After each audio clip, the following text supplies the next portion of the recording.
Hello, everybody. I'm Dr. Jean Latting, founder and president of Leading Consciously. Our company helps you increase your ability to grow and thrive in a multicultural environment. Today, we're having a provocative conversation with Ilana Redstone.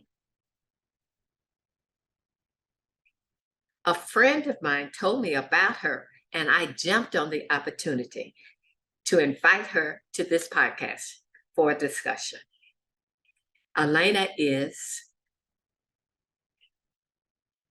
Dr. Redstone is a sociology professor from the University of Illinois and the author of a forthcoming book called The Certainty Trap.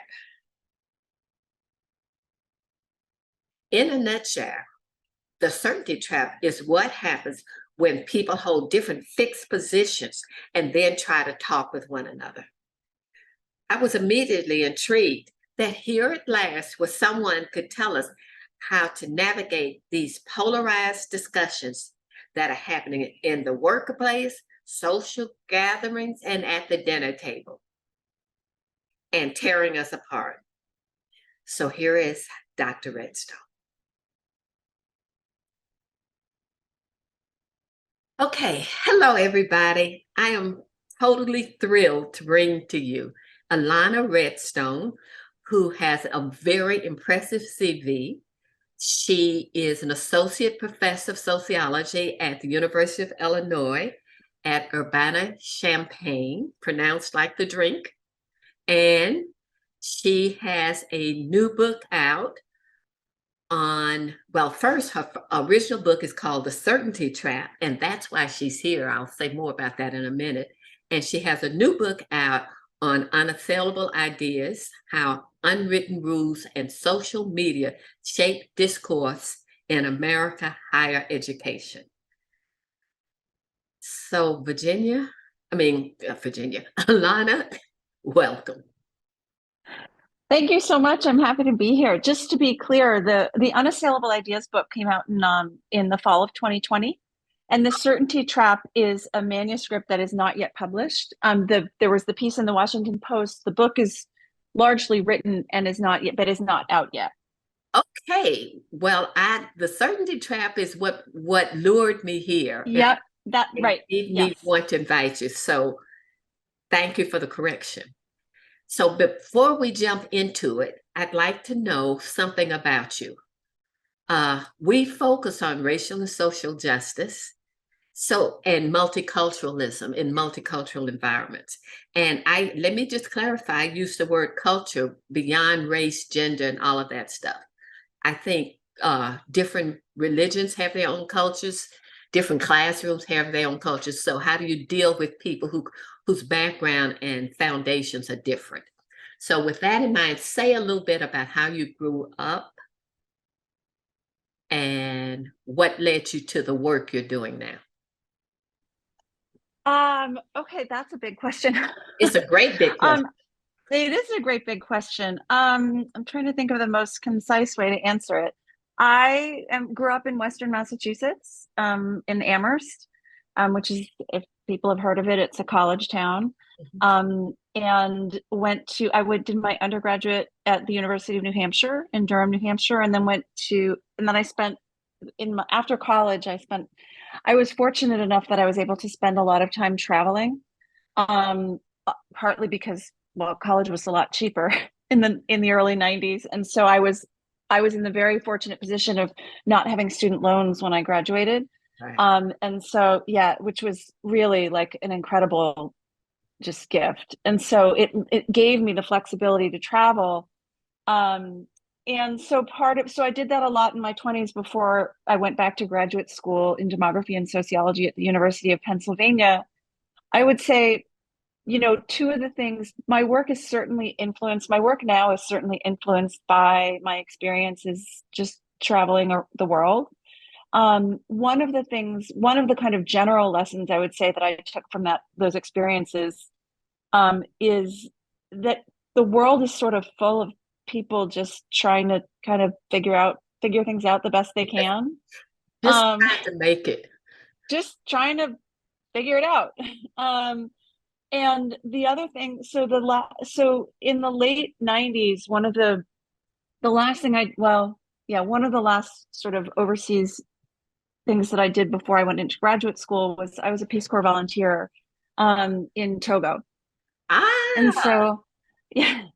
And so one of the things that I realized, or that sort of got me thinking when I was a Peace Corps volunteer, was that, the things that we care about the most tend to be morally and ethically complex.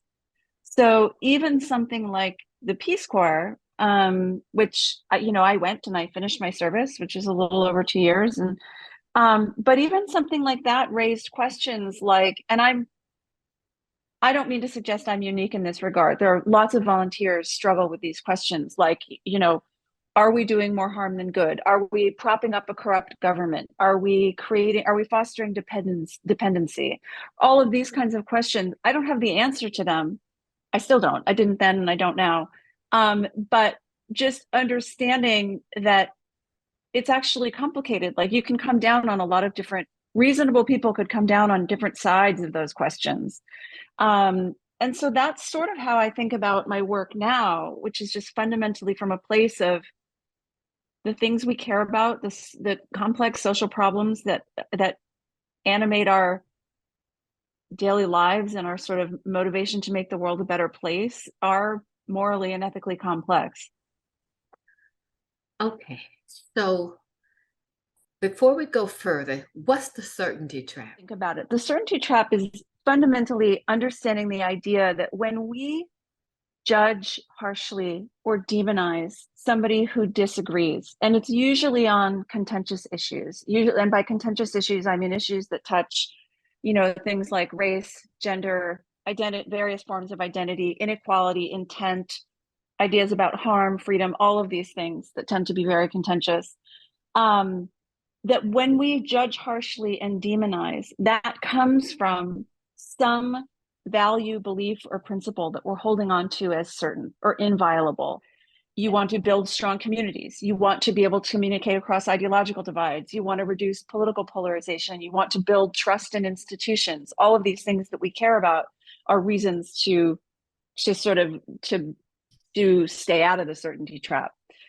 So one piece of that is fundamentally sort of the realization that the world we live in is uncertain. Whether we kind of choose to recognize it or not, it is so I mean, in a simple example, like if I don't have a glass on my table here, but if I had a glass, right, like just a glass of water, you can imagine if I dropped it on the floor, if I had a tile floor, and I dropped it on the floor, there's some chance that it wouldn't break, right? Like, I mean, it might just land like right on the edge or something and not break. That doesn't mean that I'm going to start taking glasses out of my cabinet and dropping them on the floor just to see what happens. But I understand that that chance is still there, even though it's remote. So now, what does a glass have to do with, racism or something? So there's a distinction to be made between certainty and the trap, right? So we treat things as certain, like the glass falling on the floor, or like, this is a phone. And there is some infinitesimally small probability that we're wrong, right? Like that the world isn't fundamentally what we think it is, for all kinds of sort of philosophical reasons. Right. So the judgment and the demonization is the problem that I'm sort of narrowly focused on. So one piece of it is just recognizing that the world is fundamentally uncertain, particularly when it comes to thinking about causes and solutions to complex social problems. And then the other piece of it is that avoiding the certainty trap, in part of it is recognizing uncertainty, and part of it is also a commitment to interrogating our own thinking as well as the thinking of other people. And so what that means is a couple of things. It means making sure that we're being very clear and precise in what we're thinking and our assumptions and sort of what our principles are that are when we have sort of a reaction to something that is, we feel outrage or sort of righteous indignation, like committing to understanding where that's coming from and naming it out loud.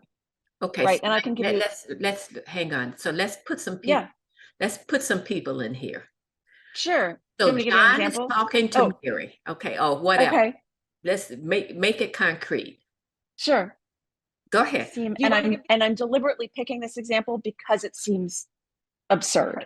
One of the things that was in the news yesterday was the story about the boy who was in Kansas City who was shot in the head after because he rang the wrong doorbell or something. Like, and so then there was the news was about how the guy, the 85-year-old man, was charged with the 2 felony accounts and the boy's hospitalized, right? So there's nothing in that. It would be ridiculous to come to that and say, you know what we really need here is viewpoint diversity. wait, hang on a minute. Yeah. What you're saying, and this is a really critical because it's one of the questions Yeah. I ask you. The boy got shot by this guy. Yeah. You're saying it would be absurd to think there was something right about that. Yes, I'm saying I think it would be, it's hard for me to imagine an argument where someone would come in and say, oh, that's not a gross, like a gross tragedy, right? It's hard for me to imagine what that argument would look like. And so my commitment then is to saying, well, why? Why can't I imagine? And again, I recognize that this is sort of an absurd example, right? But my commitment is, well, why is it that I can't, and I think this will make sense in a second, that I can't imagine any reasonable argument that would suggest that this is anything other than a horrible tragedy? Well, part of it is because my principle might be something like, in a civilized society, people should have a reasonable expectation of safety, right? Like they should be able to have a reasonable expectation that if they happen to ring the wrong doorbell, they're not going to get shot. Right. Period. Like that is, now if someone wants to argue with me and say like I think that's, that principle is wrong for reasons X, Y, and Z, that's fine. Like I'm not sure what that argument would look like in this case, but it means that I would be willing to hear it. But so when I talk about the certainty trap, it doesn't mean saying like in the case of this boy, it doesn't mean saying that there's a way to justify it or minimize it or sort of, that's not what it is at all.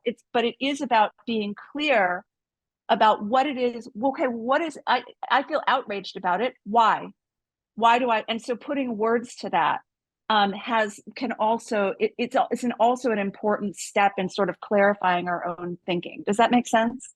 Okay, yeah, I got lost for a minute. So let's Okay. Boy rings the doorbell, gets shot. I hear Yeah. about it. Now I think any caring, reasonable person is going to think that's a tragedy. Mhm. But I'm allowing for the possibility that there's somebody out there with a different worldview who may say, well, it's not necessarily because he could ascend to a higher place, or maybe his place. I mean, I'm really being ridiculous. Yeah, you're really stretching. Yeah. uh he's the boy extended his life on this planet and he chose to die by gunshot to illustrate something to the world. So I have some crazy Yeah. Right. made up reason Right. in my head about why it's okay, thereby avoiding the certainty trap. Is that what you're saying? Yeah. I mean, I guess I would say you're actually making it, you're actually sort of kind of making it even a harder standard than I would, in the Okay. sense that like I don't know that you necessarily, so let me say a couple of things. One is I don't know, like for my own thinking about, just to stick with this example for a minute, I don't know that I feel fully committed to trying to come up with, I mean, maybe it's a reasonable point. Like maybe I should try and come up with my own, which you did, come up with my own thought experiment about what kind of story could someone spin that would put a different, lens on this. But the other thing I would say is that one of the things about the certainty trap that is important to realize is that there are always going to be issues that people want to take off the table. Like, so for example, like, I don't think my neighbor is a Holocaust denier, but let's just say for the sake of the argument that she was. Like, do I have to talk to my Holocaust denier neighbor and see and like dig into that, what she thinks? Again, I don't think she actually is, but like that that may be like a hard line for me. Sometimes we're all going to have hard lines. I think the point is to recognize that the more things we take off the table as a collective, the worse off we are.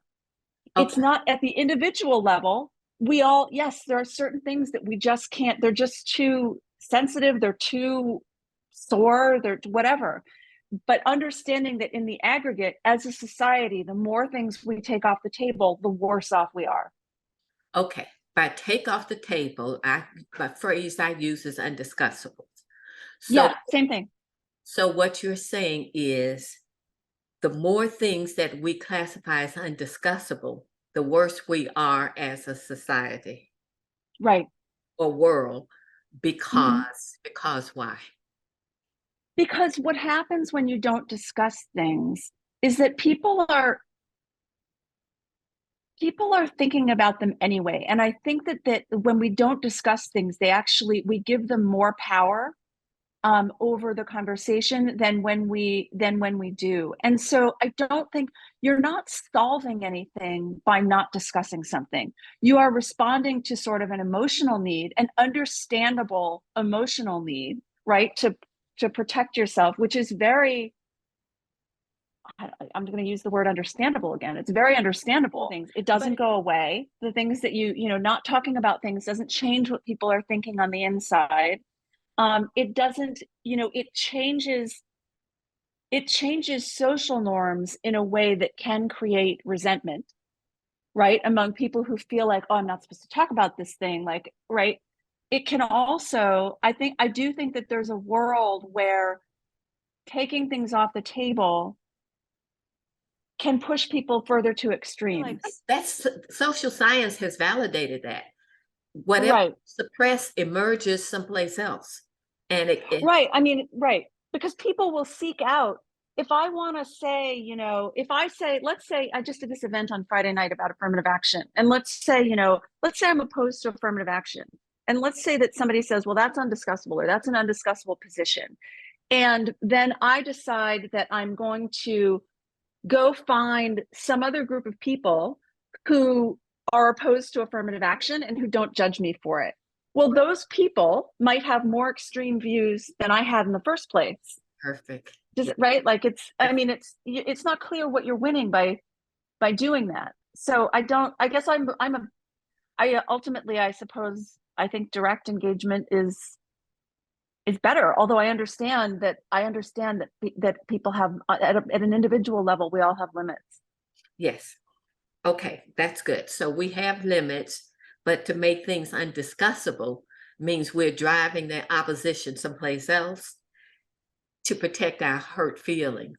And I have a thing about protecting our hurt feelings. I think in this podcast is for leaders, and I tell leaders all the time, you want to be a leader, get prepared to get your feelings hurt. You can't have both ways. You can't lead and then think that my delicate feelings won't be hurt. Right. Okay, so but I want to nail down the certainty trap. I want to make sure that the certainty trap is believing I'm right. And therefore I shut down discussion of alternative viewpoints. Is that? Yeah, let me give you a metaphor. Okay. So here's one way to think about it. When we sort of look out at the world and we look at social problems and we look at social interactions. So if you were here standing next to me and we both had our corrective lenses on, and we look out the window and I say, look, do you see the bird on the fence over there? And you say, oh yeah, and I see the bird on the fence. And we're sort of seeing the same thing, right? So if the glass is curved, it distorts what's in front of it. And so the idea when it comes to the certainty trap is that all certainty curves the glass. And so the way around that is fundamentally either to recognize the uncertainty or, and this is the second part of what I was saying, like in the example of the boy who was shot, to name it and say, I believe that in a civilized society, people should have a reasonable expectation of safety, so that when they ring the right, etc., so they ring the wrong doorbell, they're not. That is, I don't have to let that go. That might be a certainty that I'm holding on to, but I can still name it. And then my glass, right, in my mirror is still curved because I'm holding on to that. But that's fine because I've put words to it. Where we really end up running into trouble is when we sort of are insisting on something, and we're saying, and we're insisting, and we fail to recognize our own lens, our own spin that we're putting on it, if that makes sense. Yes. Okay. So we have 30 plus skills in leading consciously. Okay. And one of the skills is openness, making your assumptions transparent. Mm-hmm. And another one is testing your assumptions, making sure Mm. your assumptions about what the other person is saying are accurate. Right. And I think with the curved mirror, which when you say naming the curved mirror, you mean stating your explicit assumptions. Right. I think it's making your thing, but it's interesting because, as I'm sure you know, like, we're not in the habit of doing that, but particularly in the space that I'm in very controversial and heated issues, we are not in the habit of doing that. Right. And so it's a question of sort of both understanding that that's a thing that we need to do, that we need to be committed to, and then kind of getting in the habit of understanding how to do it. Okay. So I want to again make sure the Yeah, certainty trap is clear, that definition is sure. clear. It is assuming, having certainty about our assumptions, not naming them, Mhm. and assuming anyone who acts contrary to our noble assumptions is an idiot. Is that the essence of it? Or Well, either an idiot or hateful. Yes. yeah, malfeasant, hateful. Okay. Yeah. So Yeah. that's in a bottom line, that's the certainty trap. I think that's a pretty good summary. Okay. To get out of it, then we name it. Here are my assumptions. Correct? Yes, there are multiple ways of getting out of it, Well, that's what but that's one that's of them. one of Yep. them. One of them. Okay. Other ways to get out of it. So one is naming our assumptions, and the second part of that piece of it is recognizing that those assumptions, that there are no ideas, principles, values, beliefs, etc., that are exempt from it questioning, criticism, examination. Everything can get examined and questioned.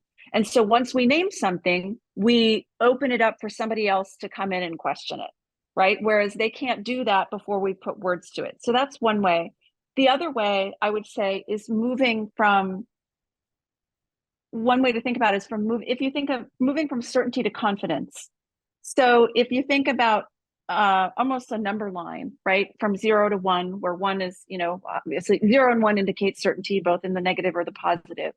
And you can almost say just lop them off, right? And let's not, like, given the fundamental uncertainty in what we know about the world, let's talk about there's a difference between, there's a qualitative difference between 1 and 0.99 and 0.99 and 0.98. And so, right. And so understanding that nothing belongs over here, right, on the endpoints. And it's all about, and you could have a sort of robust disagreement about what kinds of evidence should move us in one direction or the other.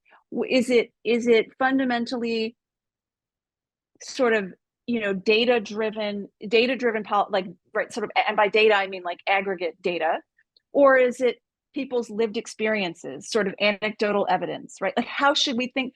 You could have a robust conversation about that, but now you're in the realm of confidence and not certainty. Okay. My sister, who was an attorney, used to call what you're saying standards of legitimacy. So Yeah. for you to believe this, what evidence, what standard of legitimacy are you using? What are you basing it on? And what could be contrary evidence? Is that the essence of what you're saying? Yeah, actually, there's one other thing, something you just said made me think of. The other piece about naming our principles, is that the other thing that naming it does, not only does it open the door for someone else to come in and challenge or question it, but it also forces us to make sure that the language we're using is being received in the way that we intend it. So sorry, your question about, so can you repeat your question about evidence? I had got a sidetracked going backward. When you were talking about moving from certainty to confidence, Yes. as I'm understanding you, and you correct me if I'm wrong, certainty is moving from zero. Certainty is either at 0 or 100. Mm-hmm. It's either true or it's not true. That's certainty.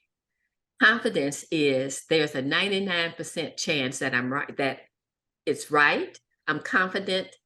I have 99% confidence that I'm right or what I'm saying is accurate or right, but I'm allowing for that 1%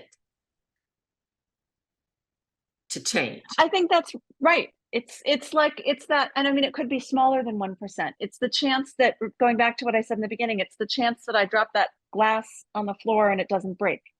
Okay. So the question is then, what's going to move me from 100 to 99?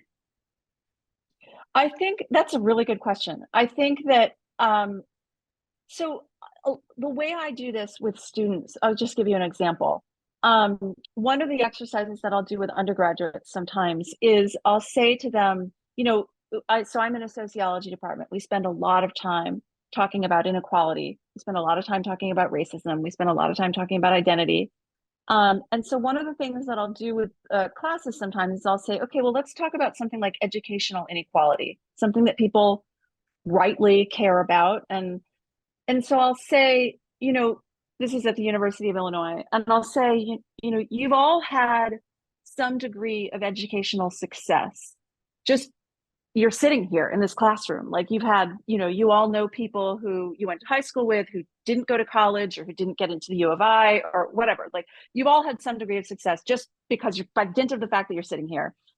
And so I'll say, well, what do you attribute that success? Like just in your own mind, like to what do you credit your success towards? And they'll say things like, I studied a lot. I went to class. I had a really inspiring teacher. Yeah, my parents would have killed me if I didn't get a good grade. My school was well funded. It's sometimes you'll get that kind of variety, but those are the kinds of things that they'll say.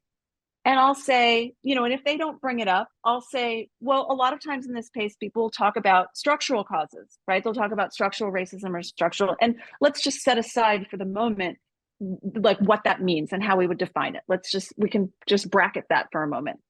So, and then they'll usually sort of say, oh, yep, that makes sense, that too.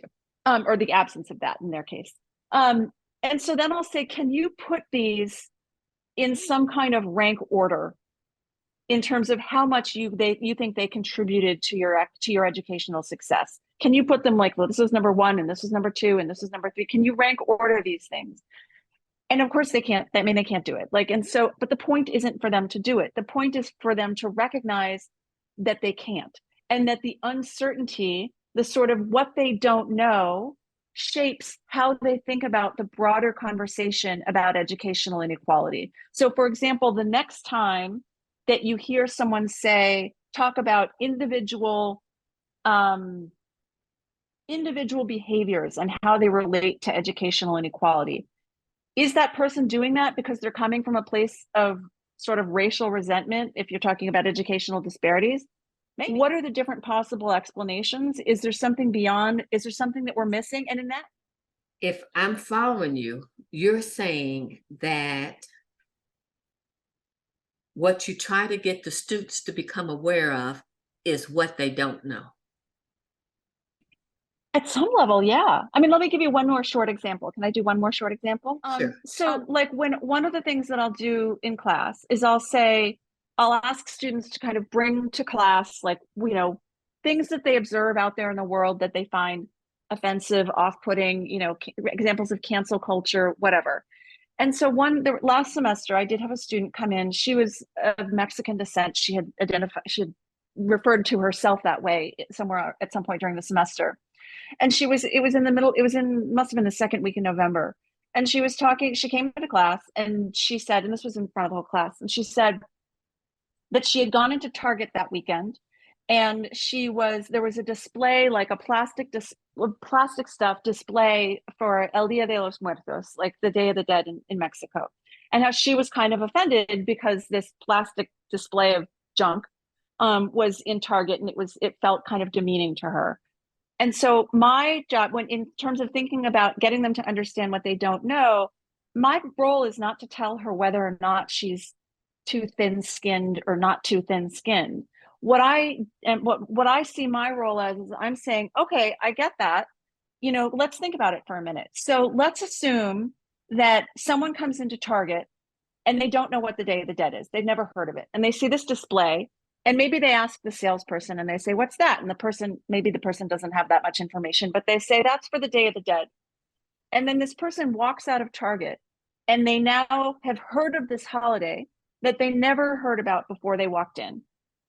So does that matter? Does that change anything? And then you could run it again. I'm almost done. What if instead of one person, what if it's 50 people? What if it's 100 people? So and I don't know the answer, but just to get her to push the limits of her own thinking so that it's not quite so simplified. Okay, so you are also, to get out of the certainty trap, you're suggesting that people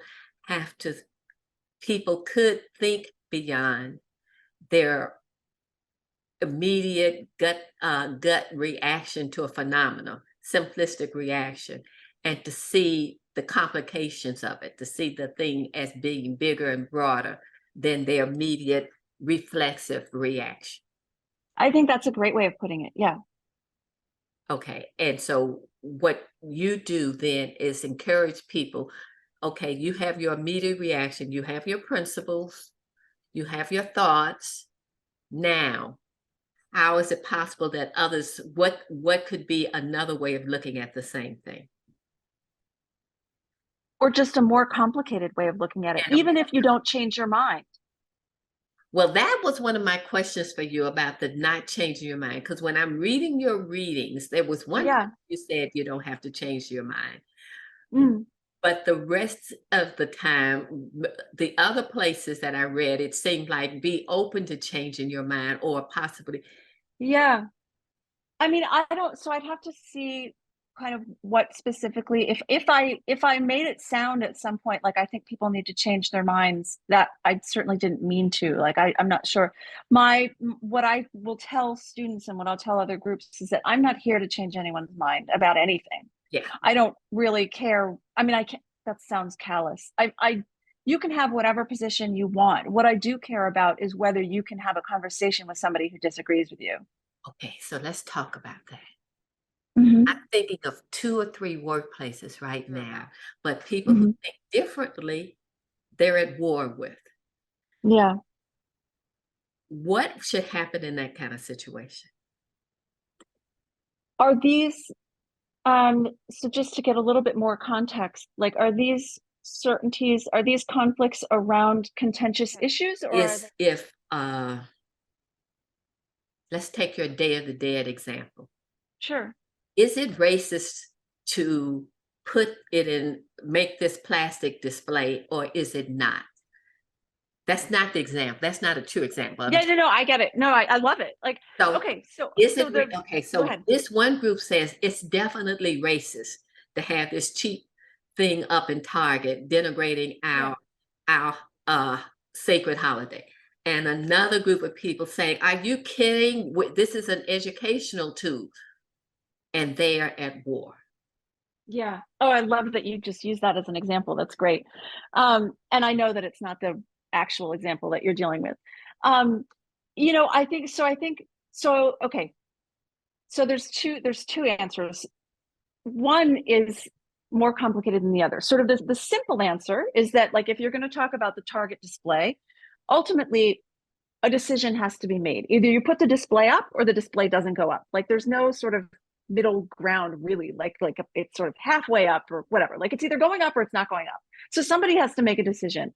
Now there's a separate piece that's about how do we have a conversation about it, and what is the shape of that about before the decision even happens? What does that look like? And my sort of focus is I can imagine lots of different answers to the question of do you put it up or not? Well, or at least two different answers. Um, the conversation is one that's going to be about a bunch of other things. So, including, for instance, what is the role of intent, right? Like, how should we think? And so, like, your question about a workplace, part of it's going to depend on in that particular workplace, do they have or have they put any time into thinking about what kind of culture they want to create when it comes to, again, these open inquiry or viewpoint diversity or whatever. Like, have they put any time into thinking Yes, about it? Like, is that we a want value? an anti-racist workplace. If they are both sides agree. We want an anti-racist workplace. I would say, okay, that's what it's one thing to say that you want an anti-racist workplace. And this is, I don't know how much time we'll have to get into this, but like, what does that mean fundamentally? There's a way to think about anti-racism. Like the word anti-racism, it's powerful for a lot of the words anti-racism. It's powerful for a couple of reasons. One of them being it sets it up. It sets up a dynamic that says, well, if you hesitate, if there's some piece of this that you're not behind, and we're calling this anti-racism, then you must be what, pro-racism? Like you think more racism is a good thing? And that sets up kind of when things aren't defined clearly, it sets up a dichotomy that makes people feel, if they're having questions about it, makes people feel resentful. It makes people feel like they have to self-censor. It can make people feel resentful. Now, part of it would be a question about what does that particular company mean by anti-racism? One of the ways that people talk about, and I'm sure I'm not telling you anything you don't already know, one of the ways that people talk about anti-racism, and part of this is I'm coming from a background in sociology, is it's about how should we see when there are different, I'm just trying to think of an example. When there's an interaction between, let me put it this way. When there's an interaction, let's say a workplace interaction between two people, and let's say the two people are of different races. They could be white and black, they could be, whatever. And the people are of different races, and that interaction goes south, right? Whatever it is, it just doesn't go well. Under what conditions should we assume that went south? Because of racism, right? And so anti-racism at some level, without it, a lot of times I think where it gets into trouble is it doesn't make clear sort of that that somebody could come into and I know you want to jump in with a question, so I'll stop in a second. It doesn't always make clear that there are questions that someone could raise about when intent should matter more than impact, or when we're leaning too much into sort of seeing the world through a racial lens. I'm not taking a stand on any of this, right? Like I'm just saying that we lose sometimes the ability to see that actually people could come to different answers on these questions. So I'm going to stop and let you Okay, jump in. so let me just paraphrase what you're saying. You tell me if I got it right. Yeah, You're sure. saying that a term like anti-racism doesn't allow for the fact that there are different manifestations in people's minds of what constitutes racism and what doesn't. So the target display in one person's mind could be definitely racist, and the same display could be in another person who is firmly anti-racist. They could see it as a strong educational tool. But the term anti-racist doesn't allow for both possibilities. That is absolutely true. I think that's absolutely true. The term anti-racist doesn't necessarily allow for both, but I think you can actually make a stronger case than that. So if you're going to, let me see, like let's say, I mean, I hate to use this example because I feel like it's sort of overused, but it's straightforward, so I'll use it anyway. So like if somebody says, so in the world of microaggressions, right? And so there's, if we talk about microaggressions, and again, you are probably with the work you do in workplaces, you're probably much more well versed in this than I am. But if we talk about microaggressions, most people would probably agree, probably not everyone, but most people would probably agree that, like, if microaggressions were really just about statements like, you're really smart for fill in the blank, right? Most people would be like, yuck, we don't need that. Like, right? Like, I mean, again, there would be some people that would probably disagree with you, but most people would be on board with, like, that's not really okay to say. When you start to get into things like, and this is the example I was saying is sort of overused. I think the most qualified person should get the job, or where are you from? Or, right, these kinds of things. And you say, like, to just stay with the first example, I think the most qualified person should get the job. If you're coming at that from a way of saying, if you're coming at that from a place that says that's racist, right? It's racist because it's not acknowledging, it fails to acknowledge whatever the argument would be. It fails to acknowledge the real barriers that members of different groups encounter in terms of success in the world, and, et cetera, the failures of the meritocracy, et cetera. That's not, it is going to be very hard to simultaneously encourage a culture that fosters viewpoint diversity, because you've said that intent doesn't matter. Because let's say I think the most qualified person should get the job. Oh, go ahead, you jump in. Yes. So what you're saying is you're trying to say that making a judgment about what is anti-racist has to consider the speaker's intent. Is that the point you're making? That if I'm saying the most qualified person should get the job, Yeah. if my intent is benign, I'm not making any historical connections. I'm not. Mm-hmm. I'm looking at the individuals on the face of it. Two people in Yeah. front of me. I'm doing this Yeah. context. I don't know any better than to judge me as racist for making that statement is doing me a disservice. You're very good at summarizing these things. I think I'm just trying to think about, like, about the characterization and if that feels right to me.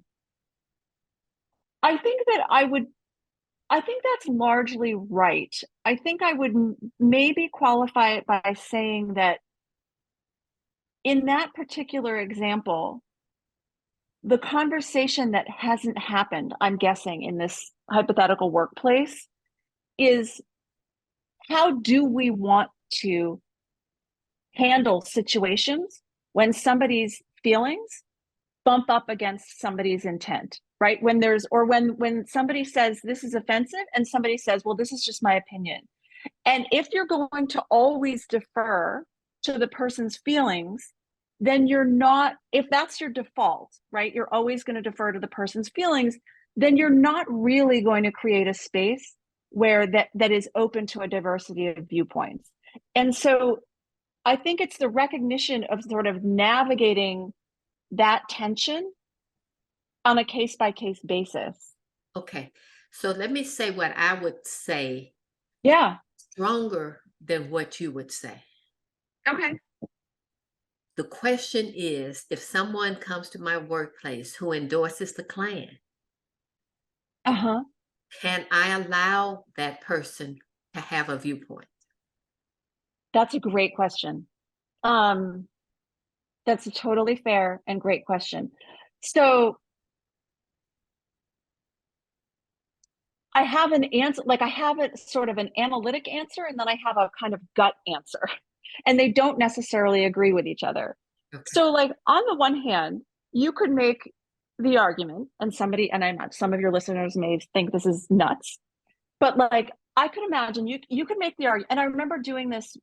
I've done this with, well, I don't want to derail our conversation, but you can make the argument that says, actually, that person, that Klan member, should be evaluated based on how they interact with people at work, right? Like, how do they treat people? And I'm not endorsing this argument necessarily. I'm just putting on a hat. how do they treat people of different races, of different genders, of different backgrounds? Like, how do they actually treat them? Do they treat them with respect? Do they treat them with dignity? Do they, now you might say, well, if you're a Klan member, then you can't possibly treat them right. And that may be, that may be true. But like, let's just say in the thought experiment that you could, right? Like that you could focus solely on what the person's behavior is at work. Should you? Then the question is, should you? Right? Like, should you separate what they're doing outside of work and what they're doing inside of work? And that's one of the reasons I wanted to talk with you. That's Yeah. one of my great questions. Okay, fundamental questions. So what's the answer to that question? The question of should you? I don't know. It's a really good question. My analytic answer is, gosh, we should be able to evaluate that person just on, what their work, like that's kind of there's a part of my brain that answers that way. And then there's a part of me that's like,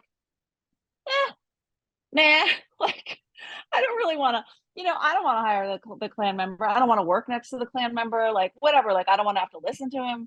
And I don't know.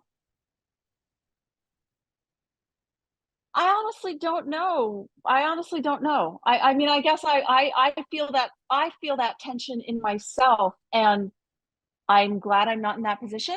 I don't know that there's an easy answer. I don't know.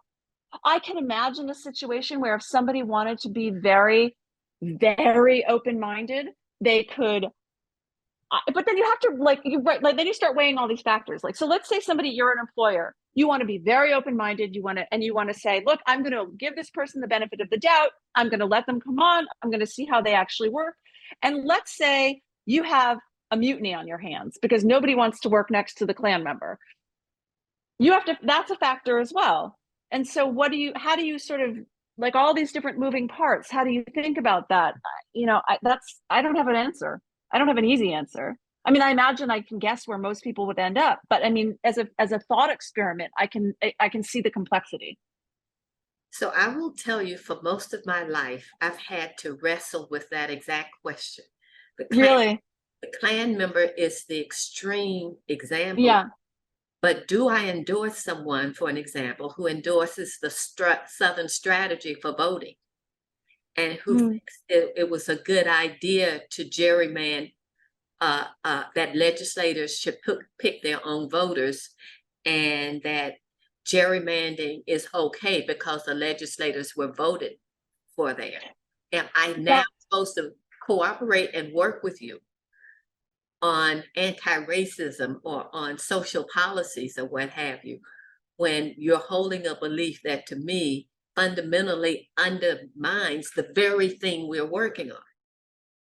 It reminds me, actually, so let's go back to where we started, like talking about the certainty trap. So let's take the Klan member, for example, and then go to your voting example. So if you take the Klan member, so if I'm gonna kind of walk the walk and really like sort of put my principles in action here, what I'm saying, I could imagine saying, like, okay, what is it about the Klan member that, what is the principle for me that's being violated? Like I said with the boy who was shot, like I said, in a civilized society, we should have a reasonable expectation of safety, et cetera. So with the Klan member, like, what is it that's being violated? It's, I don't know what, I mean, I know sort of like, but I don't, like, if a You Klan endorse belief, people like, who let's want say me and mine you dead. endorse, say it again. You endorse people who want me and mine dead.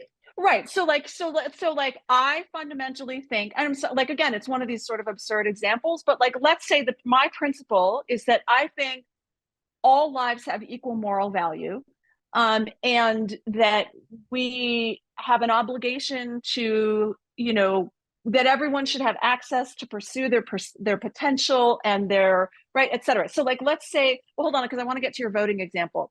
So let's say like that's my principle that's being violated.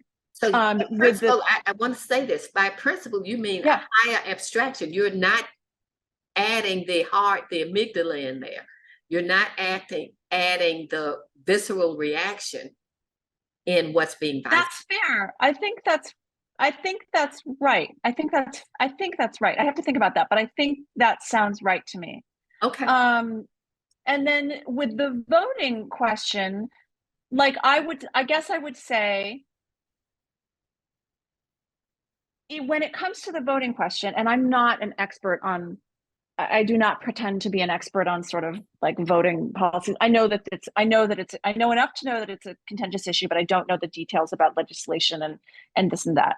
So, but if you take something like, you're talking about gerrymandering, take something like, I don't know, would voter ID laws be a good Yeah, example? that's a great example. Sure. Okay. So if we use that example, there are people who would say, right, so that voter ID laws are actually about protecting, and again, I'm wearing a hat here, about protecting our democracy. This is about making sure reducing fraud in elections, or minimizing the likelihood that there's fraud, etc. Now you can say, I think that's a bunch of BS, and I think that that's just trying to I think that's hiding a political strategy that's designed to control electoral outcomes, whatever, et cetera, et cetera, et cetera. That's fine. But the certainty trap piece of it is, are you sure? Like, is it possible that someone, in this case for the voter ID laws, supports the voter ID laws actually because they believe that it's a better thing for democracy? Is it possible that they're lying and that it's driven by racism? Of course. Is it also possible that they have some other motivation? That would be the question, I think. Go ahead. Okay, so let's take it the step further, which takes you straight Sure. to the quandary I'm in. Uh-huh. Let's assume they have good intent. They The noble. person who is opposed to the Yes, person who wants the yes, voter ID that laws? they Okay. think we want to protect democracy by enacting these Sure. ID laws. Let's assume it's there. And Yeah. I believe that that position is part of what is going to undermine the purpose of our organization. Since our organization is about developing a better world or whatever, that belief that they're holding, I think it's naive, ill-founded, and they have great intent, but they're ignorant. And I'm not assuming malevolence, I'm assuming ignorance. And it undermines the goal of what we're about as an organization. So are you talking about an organization? So I guess I want to one question just for clarification. Are you talking about like an organization? You're talking about an organization specifically that is designed, whose mission it is to make a better, to make a better world or Yes, something yes, like that. yes. Okay. So a couple things, a couple of thoughts. One is, and you don't have to agree with any of this, but one is, you know, that person who supports the voter ID laws may also, as you noted, be trying to make a better world. Right. Right. And so one question is like, what does it mean to make, like, it's like the example I gave about evil. Like, what, I want less evil in the world. Well, what do you mean by evil? Well, that's not what I mean by evil. What do you mean by a better world? This is the world that I think is better. That's not. So there's part of it that's about sort of, what do you mean by, like, I have asked students this question, like, I actually, a couple of years ago, I had a police officer the students asked me to bring in a police officer to come and talk about policing in the class, because what do I know about policing? Nothing. And so I had a lieutenant come in, and she was great. She came in and talked, and she was very like open. But one of the questions I asked, it was at the end of class, and I said something like, are members of, no, it was a student question. I'm sorry, I'm just trying to remember. It was a student who asked the question. The student, I think, was biracial, or she had identified herself as biracial. And she said something like, why should we trust you? She said to this lieutenant. She was very respectful. She was very nice, but she said, why should we trust you? And the lieutenant was also it was very respectful, I found it a very interesting conversation. And the lieutenant says, because now I'm remembering. The lieutenant said, she said something like, because things are a lot better than they used to be. And she had her examples about what that meant, and about, sort of systems that the police department had in place to sort of track, behaviors and things. Anyway, like, she had her ideas about what she meant. And the student was like, what are you, nuts? Like, what do you mean by better? And so, like, it was this tense, like, kind of like what you're saying about a better world. Like, what do you mean by better? Like, what is that? What is in there about better?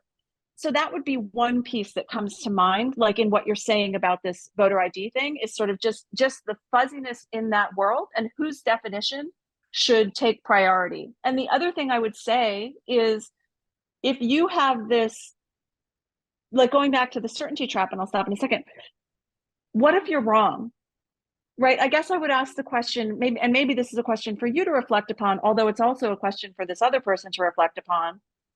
What if you're wrong? So I guess I don't know if that's helpful.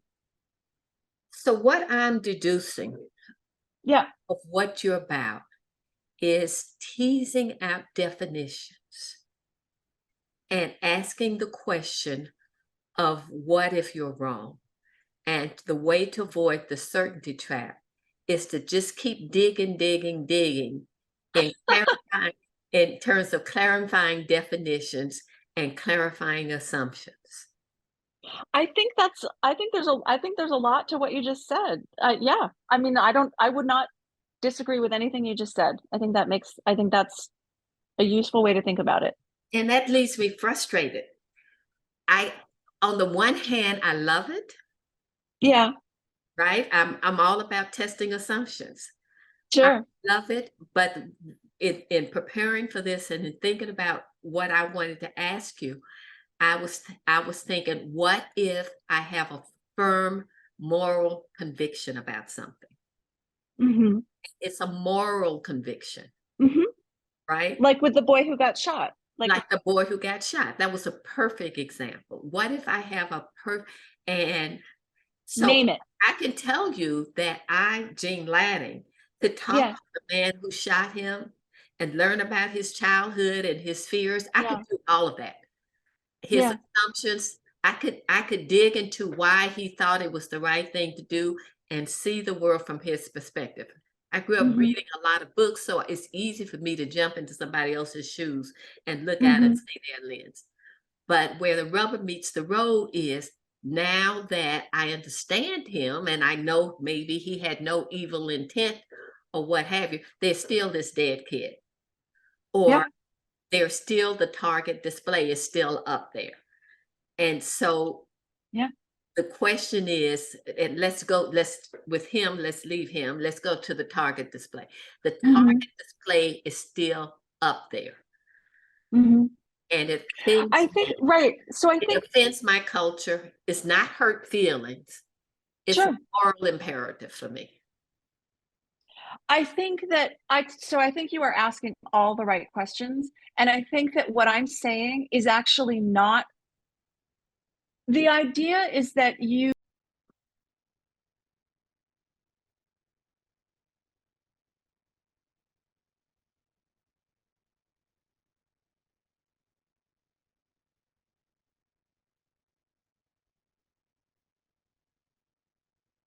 Wow, that was energizing. We really only touched the surface of this discussion. What are my takeaways? First of all, it's just hard. Navigating today's complex world where everyone has an opinion and a voice means we can't just rely on some definitive way of understanding each other or doing things together. Those of us who want certainty in these times and in our relationships would do well to learn how to stretch our capacity to tolerate differences. I was surprised to discover that I was actually hoping she would give us some hidden solution in how to even work with people. I didn't get that, but what I got was a heavy dose of realism. It's just hard. And if we want to get along with others and form a community, it takes work and a willingness to listen to people with different points of view. As she emphasized again and again, we need to define our terms to make sure we're even talking about the same thing. You've probably been in conversations where people are just arguing and debating, and they're not even talking about the same thing. Second, we just have to be willing to be wrong. That's her whole discussion about the 100% and going into confidence and checking out our confidence rather than our certainty. There are many things we could be wrong about. We could misinterpret what the other person means. We could misinterpret their intentions or why they're saying what they're saying. We could be wrong about the facts or what led to the debate. Now, I know that many people were raised to never be wrong or never admit that they were wrong. If that's you, then this will be doubly hard. I personally had to learn how to say, I don't know, or I'm just wrong, or thanks for correcting me. I know my clients who know how to do this are much better off for it. And I know that those who don't know how to do it don't realize that people talk about them behind their back sometimes for not being able to own up that they're just wrong. Third, we have to be willing to just plow our way through difficult discussions. As I said to Elena, we just have to trust the process that these painful discussions will yield common ground that will be worth having in the end. Those are my takeaways. You can learn more about me and my work at leadingconsciously.com. Our program, Pathfinders, Leadership for Inclusion and Equity, addresses the need for us to know how to co-create a better world.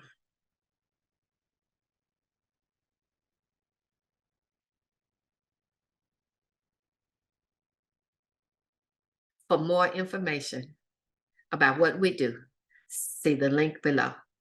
Thank you for joining me.